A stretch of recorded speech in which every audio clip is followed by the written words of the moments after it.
पहा, तू आत्ता बरा झालेला आहेस. आत्तापासून पाप करू नकोस. करशील तर तुझे पूर्वीपेक्षाही अधिक वाईट होईल. प्रभू येशू ख्रिस्ताने बऱ्या झालेल्या पंगू माणसाला दिलेला इशारा. ख्रिस्तात हे माझ्या प्रिय बंधू भगिनींनो, प्रभू येशू ख्रिस्त साक्षात जिवंत पाण्याचा झरा. हे पाणी निरोगी करणारं पाणी आहे. आणि म्हणूनच पहिल्या वाचनामध्ये यहेजकेल संदेष्टाला एक दृष्टांत होतो. हा संदेष्टा नक्की कुठे आहे? तर बाबिलोनच्या गुलामगिरीमध्ये आहे. आणि त्यावेळेला मंदिर उद्ध्वस्त झालेलं होतं.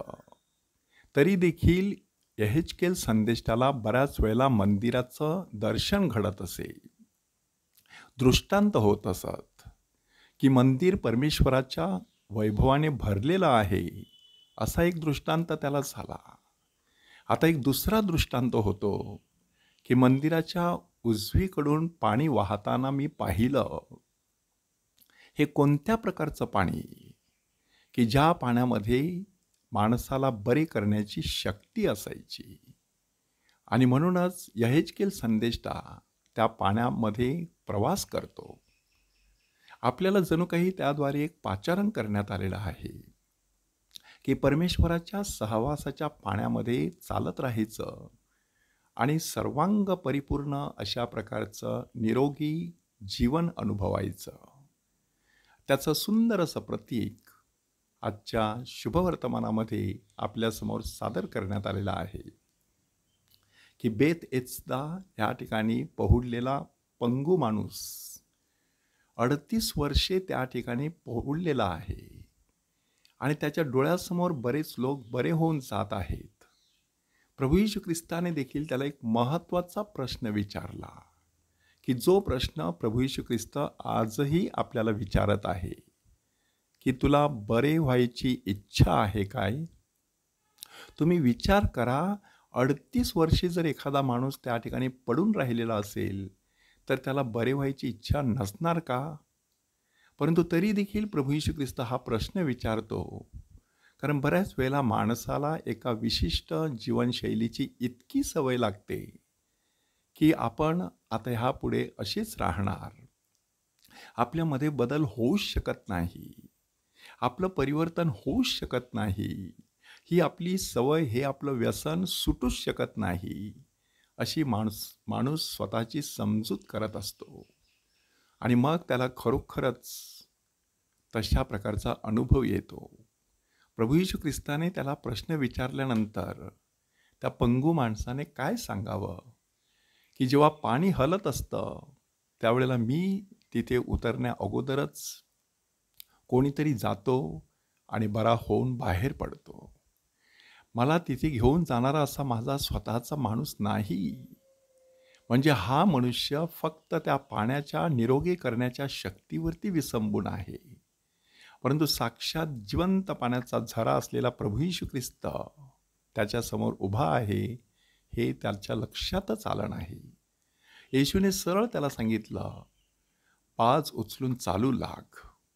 38 वर्षे त्या ठिकाणी पहुडलेला तो माणूस कसा काय उभा राहू शकला? आपली बाज उचलण्यापर्यंत शक्ती कशी काय त्याच्या हातापायात आली? हे भौतिकदृष्ट्या पाहता फार मोठं कोडं आहे.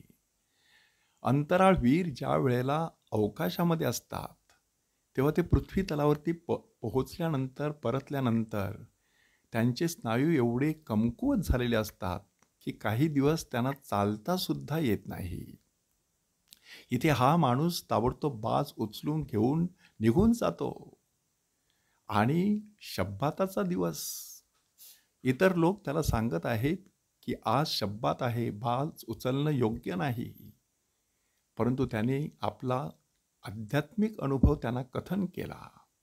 आणि नंतर तो प्रभू येशू ख्रिस्ताला जेव्हा भेटतो तेव्हा येशू त्याला एक महत्त्वाचा इशारा देतो की आत्तापासून पाप करू नकोस, नाहीतर तुझं ह्यापेक्षाही वाईट होईल. काय नक्की त्याचं ह्यापेक्षा वाईट होणार होतं? की त्याला तशा प्रकारच्या जीवनशैलीची अधिकाधिक सवय लागत राहणार होती.